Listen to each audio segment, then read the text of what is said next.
সজনে ফুল যদি আপনি এইভাবে একবারও না খেয়ে থাকেন তাহলে আপনি কিন্তু অনেক কিছু মিস করে গেছেন। তো এর জন্য বেশি কিছু লাগবে না। কড়াইতে প্রথমে অল্প করে একটু তেল দিয়ে নিলাম। তারপরে আমরা ফুলগুলোকে ধুয়ে কড়াই ছেড়ে দিলাম। দেখো এবারে আমরা এটাকে একটুখানি নেড়ে চেড়ে মিশিয়ে নিচ্ছি, মানে ভেজে নিচ্ছি।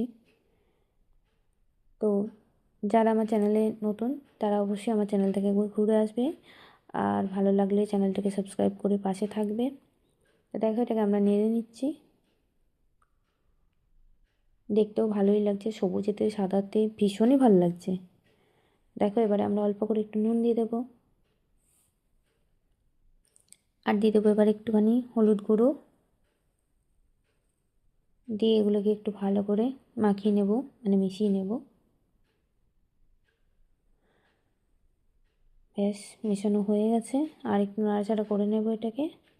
তো সজনে ফুল ভীষণ উপকারী একটা খাবার, এই সময় পাওয়া যাচ্ছে বাজারে, খুব সহজেই পেয়ে যাবেন।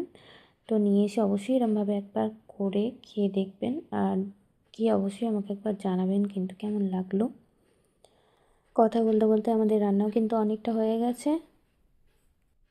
দেখো আমরা নাড়াচাড়া করে সব কিছু মিশিয়ে নিয়েছি, আর প্রায় হয়ে এসেছি। এবার একটু চাপা দিয়ে দেবো, জাস্ট বেশিক্ষণ না, 2-3 মিনিটের জন্য। কড়াইটা বেশ গরম ছিল, হাতটা পুড়ে গেল আমার একটুখানি। তো দেখো আমাদের ফুল ভাজা একদম রেডি হয়ে গেছে। কেমন লাগলো অবশ্যই কমেন্ট করে জানাবে, আর ভালো লাগলে পাশে থাকবে।